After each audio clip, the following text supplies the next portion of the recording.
This is the story of how I went from this to this because a website lied to me.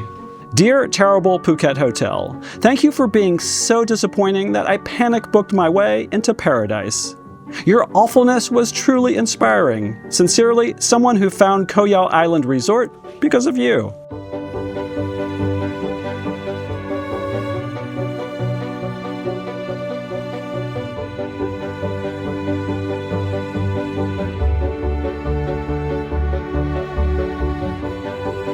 Hey there, I'm Don, and I'm bringing you inside some of the world's most unique hotels, so you can decide if they're right for you. I'm in Thailand for the next few weeks searching for this country's best resorts, and this is my 13th stop.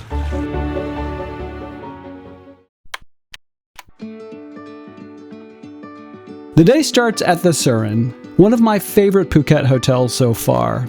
But today my sister and I are checking out and heading to the Naka Phuket. The website photos look pretty wonderful. Sleek, modern architecture on a hillside with infinity pools that float above the Andaman Sea. The check-in feels pretty normal, some smiles and a nice welcome drink. Then it's into the golf cart to head to our room, but right away I get a bad feeling. Something feels off. Flashing speed limit signs, things that should be back of house or front of house.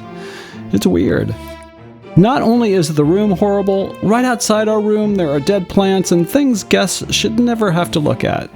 It's been a while since I booked a hotel and showed up and I was like, I just can't stay here, but I cannot stay at this place. I mean, the room smelled and the place is falling apart and it looks like a construction site, and it is shocking to me that a website like Design Hotels would recommend this because it is truly, truly horrible.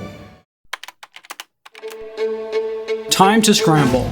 I'm booking another hotel, this one on Yao Noi Island, and now we're racing across Phuket to catch the last ferry before it gets dark. We've made it with about 15 minutes to spare to this ferry terminal on Phuket's east side, and from the looks of the terminal and the general chaos, I hope I haven't just booked myself into yet another disaster. But at this point, there's no turning back. I ain't one to have a plan. I ain't ever been a man. I'll fold every single hand. I don't know shit about cars. Well, I tend to drink a lot, and I tend to get real lost. I learned nothing from my pops. I don't know shit about cars. I have taken some beautiful ferry rides in my day, but that was one of the prettiest I've ever taken.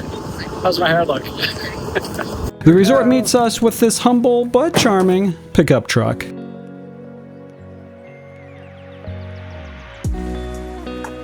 It feels so good to be away from Phuket, from the commercialism and from like the traffic, and out here on like this really rustic island.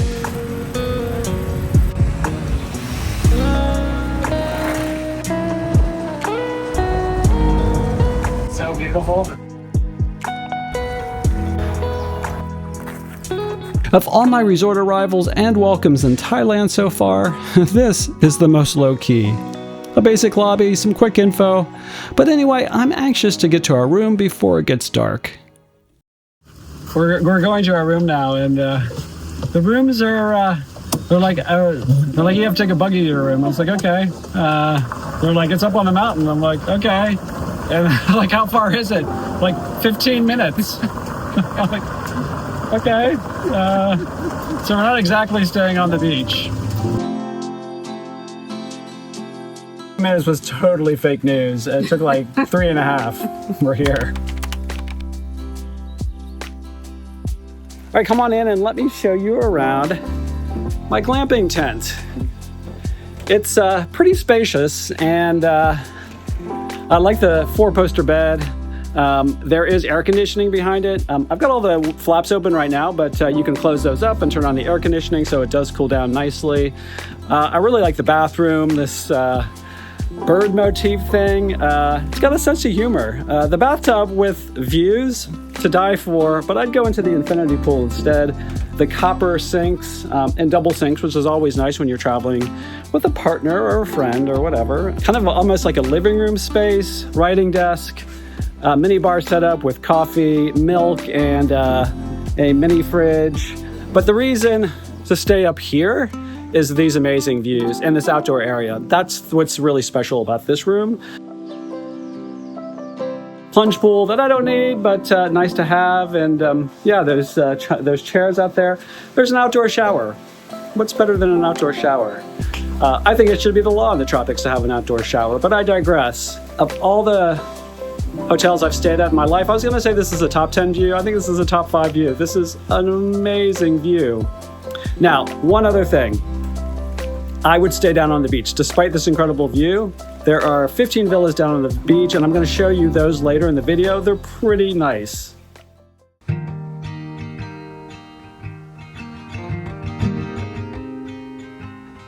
It started raining, but I kind of love it. Everything's cooled off, the water's calm, the lighting is perfect, and the whole place just feels like it's settling in for the night.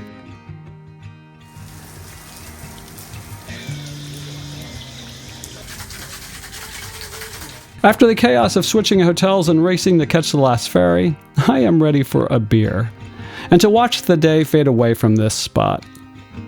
This place may not have the polished website of the Naka. It's got something 10 times better.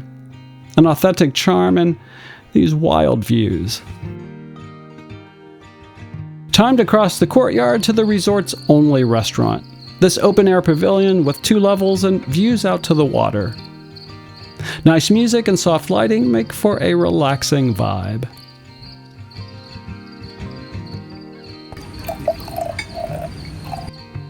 Okay, that's the papaya salad. I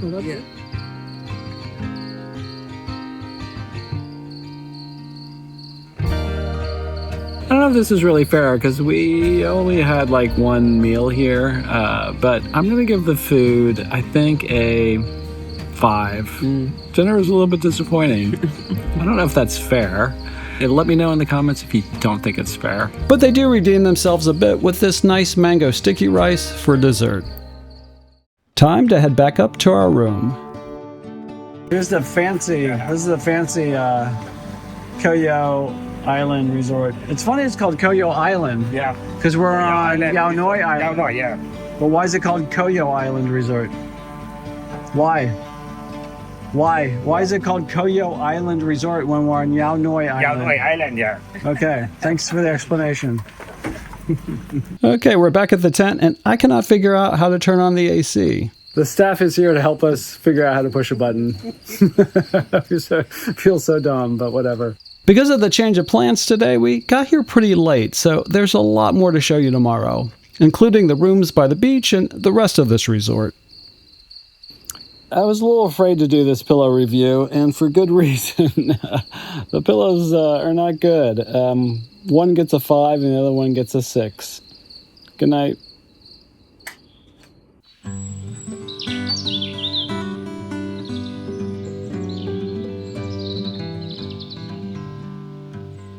I'm retracting my pillow rating. It's actually a 3. Those pillows suck, but this is a really nice place to wake up in. The view is just one of the best I've ever had at any resort, and then the sound of the birds and the frogs and the crickets, it's an amazing place in the morning.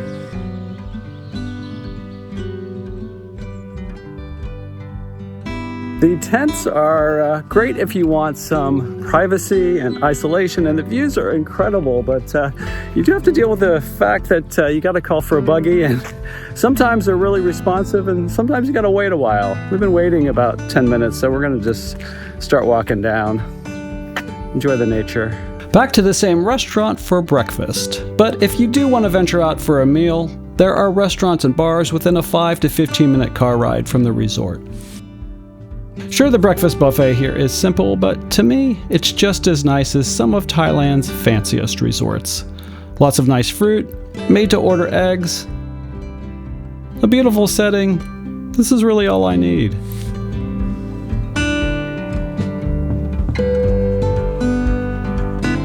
I'm thinking about adding a mango rating to all my hotels now, because anyway, these guys have a really nice assortment of mango, which I appreciate. Unlike most travel sites, I have no financial relationships with the hotels I review. I pay out of my own pocket, stay anonymously, and tell you exactly what it's like, the good and the bad. If you believe in honest, unfiltered travel information, you can support my work by booking your next vacation with the Swank Guide. We'll get you the lowest rates, plus perks you can't get booking yourself. The glamping tents like we're in have private plunge pools, but the beachside bungalows don't. But of course, anyone can use the main pool down here. There's not much seating around the pool, but the views are pretty hard to beat. The beach itself may be the most uninspiring part of this resort. It's not very wide, it's just not the kind of beach I'd like to hang out on for very long. They do have seating on the grass right above the beach that's a lot more inviting.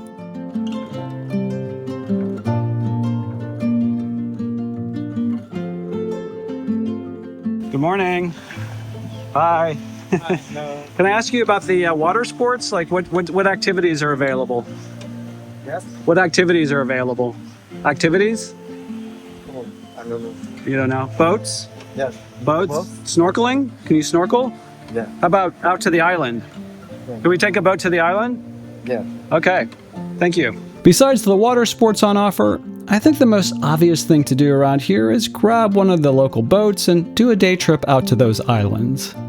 You could also tour the island by tuk-tuk or borrow one of the resort's free bikes, and there are twice weekly yoga sessions here. So there are 25 rooms here, 15 down here by the beach and another 10 up on the hill. Those are the tents where we're staying.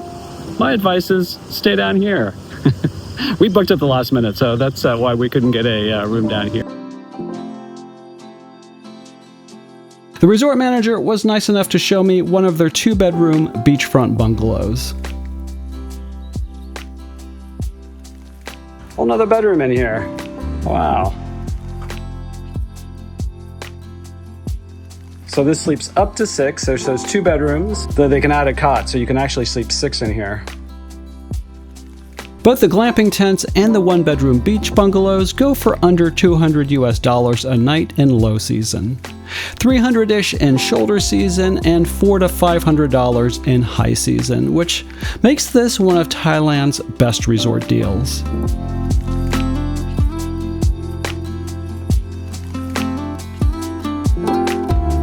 So this is the spa. The area behind me is kind of where they get you ready, give you tea, and after the massage you kind of come back here and get some tea and chill out a little bit, and the massage rooms are right in there. In terms of the design around here, I'm not quite sure how to categorize it. It's fairly sophisticated in some parts, more playful in others, and a little bit depressing in the lobby and spa. I mean, this place is quirky for sure. It's the art in the bar. I don't know, it's not my style, but there's something kind of just fun and unpretentious about it that I really like.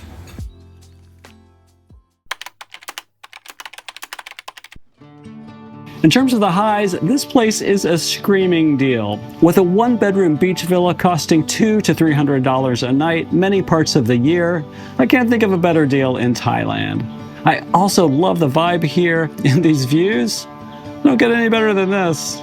But you should know at these bargain prices, there is a lack of attention to some design details. And the service is sincere and friendly, but sometimes misses the mark. If you've enjoyed this video, the best way you can support me is by subscribing, sharing this video, and giving it a thumbs up. It helps more than you know. Thank you. My next stop's at the Senses Yao Noi, which is literally next door, and if you think this place is nice, hold that thought, because the Six Senses is supposed to be southern Thailand's most luxe resort. Check out my experience here. Thanks for watching, and see us in the next video. It's nice to be out here in the nature with these trees and this beautiful tower. I love it.